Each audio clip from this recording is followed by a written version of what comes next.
ప్రేక్షకులందరికీ నమస్కారం అండి. ఈరోజు ఒక కొత్త ప్రశ్న చాలా మంది మనసుల్లో ఉంటుంది, కుటుంబ సభ్యుల మధ్యలో ఉంటుంది. ఆ ప్రశ్న ఏంటంటే, సార్ మేము కుటుంబ సభ్యులం ఉన్నాం. అన్న అనుకోండి, తమ్ముడు అనుకోండి, అక్క అనుకోండి, చెల్లెలు అనుకోండి, వదిన అనుకోండి, బావ అనుకోండి, పెదనాన్న, చిన్నాన్న, అమ్మమ్మ, తాతయ్య, ఎవరైనా సరే ఒక కుటుంబ సభ్యులందరూ కలిసి ఒకే ఏరియాలో, ఒక కాలనీలో, ఒక అపార్ట్మెంట్ లో, ఒక వరుస క్రమంలో ఉన్న ఇంట్లో ఎవరెక్కడ ఉండాలి అని ప్రశ్న. క్లారిటీ వచ్చిందండి అందరికి? ఆ ప్రశ్నకు సంబంధించిన పూర్తి సమాధానం ఈ రోజు ఈ ఎపిసోడ్ లో మీరు తెలుసుకోబోతున్నారు. సో మొట్టమొదటిగా ఇక్కడ ఒక కాన్సెప్ట్ అనేది నేను చెప్తాను, 2 కాన్సెప్ట్లు చెప్తాను. ఆ 2 కాన్సెప్ట్లు మీరు నిజంగా అర్థం చేసుకుంటే 100% మీరు దీన్ని డీకోడ్ చేసేసినట్టు. ఇదేమో ఒక కాన్సెప్ట్, ఇది ఒక కాన్సెప్ట్. ఓకే, సో ఇది వచ్చేసేసి ఒక ఫ్యామిలీ అనుకుందాం. ఇది ఫ్యామిలీ, ఇది సపరేట్ ఫ్యామిలీ, ఇది సింగిల్ ఫ్యామిలీ, అది ఒకటే ఫ్యామిలీ. దీనికి డిఫరెన్స్ అనేది మీకు అర్థమవుతుంది.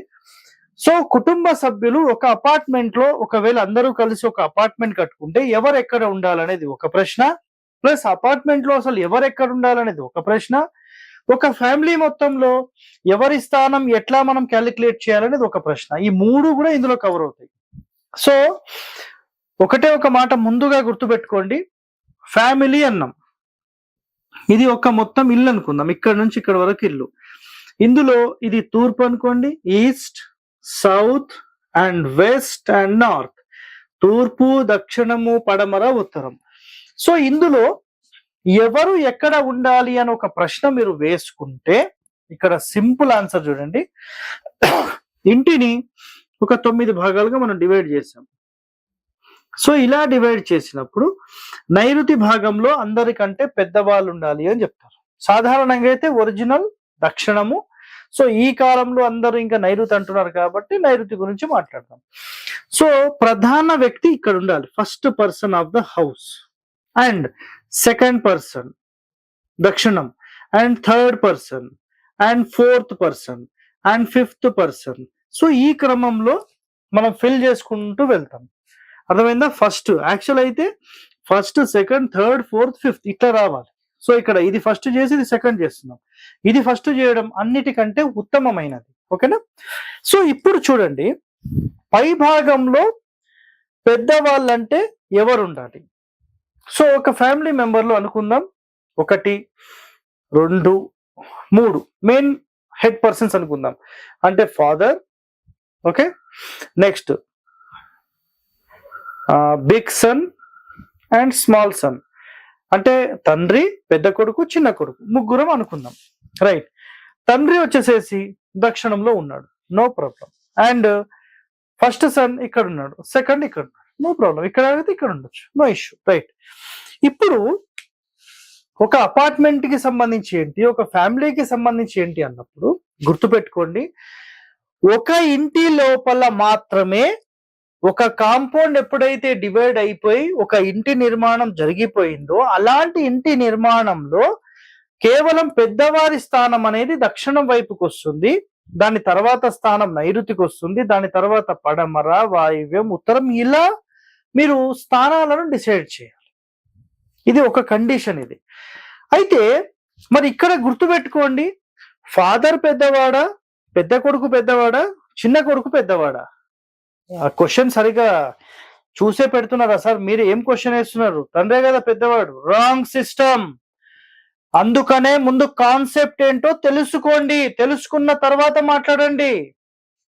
ఈ ఇంటి మొత్తాన్ని మెయింటైన్ చేసే వ్యక్తి ఒకవేళ ఫాదర్ అనుకోండి, హీఈస్ ద బిగ్గెస్ట్, అంటే ఇతనే అందరికంటే పెద్ద వ్యక్తి. అంటే ఇల్లు మొత్తం మెయింటైన్ చేయడము, డబ్బులు తీసుకొస్తే మొత్తం ఇంటి లోపల సెటిల్మెంట్ చేయడము, ఎవరికి ఏం కావాలో చూసుకోవడం, ఏమేం కార్యక్రమాలు కావాలో చూసుకోవడము, అన్ని మాట్లాడడము, మెయింటైన్ చేయడం ఇతను చేస్తే ఇతని అండర్ కింద ఉన్న వాళ్ళు అండరే.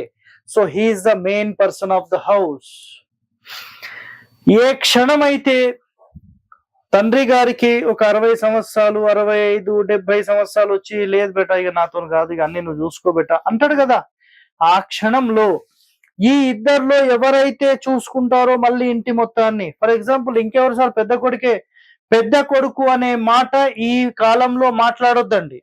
ఒక టైం ఎట్లా ఉండేదంటే తండ్రి తర్వాత పూర్తి బాధ్యతలు తీసుకునే వ్యక్తి పెద్ద కొడుకు అయ్యేవాడు. ఈ కాలంలో అది లేదు. చిన్న కొడుకు అవ్వచ్చు, మధ్యలో కొడుకు అవ్వచ్చు, అక్క అవ్వచ్చు, చెల్లె అవ్వచ్చు, ఎవరైనా అవ్వచ్చు. అది కాదు, అది రాంగ్, అది ఓకేనా. ఎవరైతే పెద్దరికం తీసుకొని టోటల్ మెయింటైన్ చేస్తారో he's the first person of the house అవుతారు. చిన్న కొడుకే తీసుకున్నాను అనుకోండి, ఈయన మెయిన్ పర్సన్ ఆ ఇంటి మొత్తానికి. ఎందుకు అంటే ఎవరితో ఏం మాట్లాడాలి, ఎలా మాట్లాడాలి, ఎలా సెటిల్మెంట్ చేయాలి, ఎవరి అవసరాలు ఏమున్నాయి, ఎవరికి ఎమర్జెన్సీస్ ఏమున్నాయి, ఎవరికి మనీకి సంబంధించిన ప్రాబ్లమ్స్ ఉన్నాయి, ఇంటి సంబంధించిన ఏమేమి ఉన్నాయి, ఇంటి పనులు ఏమేమి ఉన్నాయి, ఇవన్నీ తనే చూసుకుంటే హీఈస్ ద మెయిన్ పర్సన్. ఇక్కడ పెద్ద కొడుకు కూడా పనికిరాడు. ఒకవేళ పెద్ద కొడుకే అనుకుందాం, పెద్ద కొడుకు ఉన్న తర్వాత ఈయన ఎందుకు చేస్తాడు, ఆయన చేయలేని పరిస్థితి ఉంది అనుకుందాం. అప్పుడు పోనీ ఈ చిన్న కొడుకు మొత్తం డబ్బులు తెస్తాడు, 1 లక్ష రూపాయలు తెస్తాడు, అన్న నువ్వే చూసుకో, ఇతనే అన్ని చూసుకుంటాడు. తమ్ముడికి ఏం కావాలో చూసుకుంటాడు, వాళ్ళ ఫ్యామిలీకి ఏం కావాలో చూసుకుంటాడు, ఇంటిల్లి పాది ఎవరికి ఏం కావాలో చూసుకుంటాడు, ఫ్యామిలీ పరంగా, ఇంటి పరంగా, కూరగాయల పరంగా, బయట రిలేషన్స్ పరంగా అన్ని ఆయన చూసుకుంటాడు. He's the main person. ఇప్పుడు సంపాదించే వ్యక్తితో ఇక్కడ సంబంధం లేదు. టోటల్ ఎవరి ఆధీనంలో ఆ ఇల్లు ఉంటుందో అతను మాత్రమే మెయిన్ పర్సన్ గా పిలువబడతాడు. అదే విధంగా ఇక్కడ ఇంకో కాన్సెప్ట్ కూడా గుర్తుపెట్టుకోండి మీరు. ఒక ఫ్యామిలీ మొత్తంలో ఇప్పుడు మాట్లాడాం, ఒక కాంపౌండ్ కి సంబంధించినంత వరకు కుటుంబ సభ్యులు ఎవరెక్కడ ఉండాలని చెప్పేశాం. ఫర్ ఎగ్జాంపుల్ ఒక కంపెనీనే మాట్లాడదాం. ఇది ఒక కంపెనీ అండి. ఈ కంపెనీలో ఇది మెయిన్ నైరుతి మూల. సరే, ఇక్కడ మెయిన్ చైర్ పర్సన్ ఇక్కడ చూడండి, ఈయన చైర్మన్ అనుకుందాం. ఈయన ఇక్కడ కూర్చున్నాడండి, రైట్, ఓకే.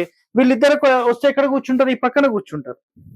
అర్థమైందా? ఈ పక్కన కూర్చుంటారు. వాళ్ళు మెయిన్ చైర్మన్ సీట్ లో కూర్చోరు. తండ్రి రిటైర్మెంట్ అవుతూ బెటా ఇక నేను ఇవన్నీ చేయలేను, మీరు దగ్గరుండి అన్ని చూసుకోండి బెటా అన్నాడు అనుకోండి. అప్పుడు నాన్న నేను చూసుకోవాలా, చూడు బెటా, చిన్న కొడుకుకి మొత్తం జ్ఞానం ఉంది, ఈ కంపెనీ ఆపరేట్ ఎట్లా చేస్తారో మొత్తం తెలుసు, వానికి అప్పచెప్పిద్దాం బెటా, నువ్వు వానికి సపోర్ట్ ఇ, రైట్ అన్న, నీ ఇష్టం. He's the chairman. ఇప్పుడు ఈ కంపెనీకి మెయిన్ పర్సన్ ఎవరు అంటే ఈయన, సెకండ్ సన్, ఫస్ట్ ఆయన కాదండి. సో ఆ కంపెనీ మొత్తంలో కూడా ఫస్ట్ మర్యాద ఇచ్చేది ఈయనకు. ఈయన తర్వాతనే పెద్ద కొడుకుకి ఇస్తారు. తండ్రి గారు ఎప్పుడన్నా వస్తే ఆయనకి ఇస్తారు. ఒకవేళ చిన్న కొడుకు చూసుకోలేని పక్షంలో ఇంకొక మేనేజర్ వచ్చాడు అనుకోండి, మేనేజర్ ఇంకో వ్యక్తి థర్డ్ పర్సన్, అతనే మెయిన్ అవుతాడు. వీళ్ళిద్దరు కూడా కాదు, మళ్ళీ వీళ్ళు సెకండరీ పర్సన్స్ అయిపోతారు. అర్థమైందా మీకు? ఇక్కడ వరకు నేను అసలు ఈ పెద్దరికానికి సంబంధించి ఎలా డివైడ్ చేయాలి, ఎలా చెక్ చేయాలనే విషయం చెప్పాను కదా. సో ఇప్పుడు చాలా మంది మదిలో ఏముంటుందంటే, సార్ మేము ఒక అపార్ట్మెంట్ కట్టుకున్నాం, మేమందరం ఫ్యామిలీ మెంబర్స్ అందరం కలిసి ఒక అపార్ట్మెంట్ కట్టుకున్నాం, అయితే ఏ ఫ్లోర్ లో అన్ను ఉండాలా, తమ్ముడు ఉండాలా, చెల్లు ఉండాలా, అక్కు ఉండాలా, ఇవన్నీ పరిశానలు మాకున్నాయి. సో మా గురించి వీటికి సంబంధించిన సమాచారం చెప్పండి. సరేనండి, ఇక్కడ చూడండి, టోటల్ ఒక 6 ఫ్లాట్స్ తీసుకుందామండి. 1 2 3 4 5 6. సింపుల్. ఇక్కడ మీకు ఒకటే ఒక ఆన్సర్ ఇస్తాను నేను.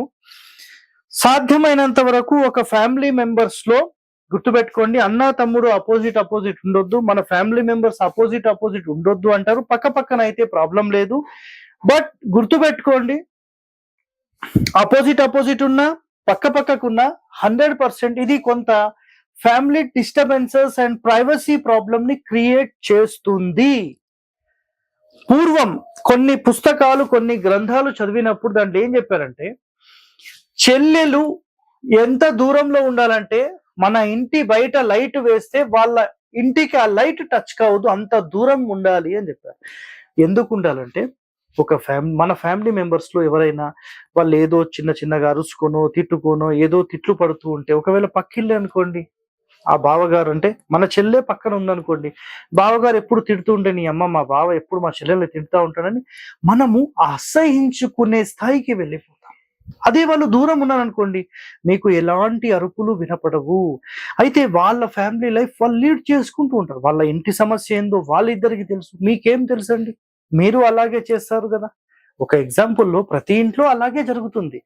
సో ఇలాంటి ఫ్యామిలీకి సంబంధించిన ఇన్ఫర్మేషన్స్ ఒకరికి తెలియకుండా దూరం ఉండాలనేది ఇక్కడ కాన్సెప్ట్. క్లారిటీ వచ్చిందా మీకు? దూరంగా ఉండడం వల్ల ఈ ప్రైవసీ ప్రాబ్లం కి ఎలాంటి దోషం ఉండదు. ఒకళ్ళు ఫస్ట్ ఫ్లోర్ లో ఉండండి, ఒకళ్ళు సెకండ్, ఇట్లా డైరెక్ట్ గా ఉండండి, ఏమీ కాదు. ఎవరు ఏ ఫ్లోర్ లో అయినా ఉండొచ్చు. ఒక ఇండివిజువల్ గా డివైడ్ అయిన తర్వాత ఎవరు ఎక్కడైనా ఉండొచ్చు. ఇది గుర్తుపెట్టుకోండి, రాసి పెట్టుకోండి. మీకు ఒకరిక్కడ అసలు ఇద్దరి మధ్యలో ఇంకోళ్ళు ఉన్నారు అనుకోండి, ఎవరో థర్డ్ పార్టీ, నో ప్రాబ్లం, ఇద్దరికి డిస్టర్బెన్స్ ఉండదు. ఇదిగోండి ఇట్లా ఉండండి, డిస్టర్బెన్సే లేదు. బట్ గుర్తుపెట్టుకోండి, ఫ్యామిలీ మెంబర్స్ లో అపోజిట్ సేమ్ డోర్స్ ఉండొద్దు. ఒకరు పడమర సెంటర్ పెట్టారనుకోండి, ఇంకొకరు తూర్పుకి ఈశాన్యం వైపుకి జరపాలి. లేదా వాళ్ళు నైరుతి నుంచి 4th ప్లేస్ లో పెడితే మీరు ఈశాన్యం నుంచి 4th ప్లేస్, అంటే అపోజిట్ డోర్సే మీరు మెయింటైన్ చేయొద్దు, పక్కకు ఉండాలన్నమాట. అలా 100% మీరు చేస్తే 100% మీకు ఎలాంటి దోషం లేదు. నేను చెప్పిన కారణాలే ప్రధానమైనవి. కావాలంటే మీరు అబ్జర్వ్ చేయండి, దీనికి సంబంధించిన పూర్తి పరిశోధన మీరు చేయండి, దీని గురించి పూర్తిగా మీరు తెలుసుకుంటారు. సో ఇలాంటి వాస్తు రహస్యాలు మీరు తెలుసుకోవాలంటే మన ఛానల్ ని సబ్స్క్రైబ్ చేయండి, లైక్ చేయండి, గంట బొమ్మను కూడా యాక్టివేట్ చేయండి. So stay tune to our channel. Thank you అండి, ధన్యవాదాలు.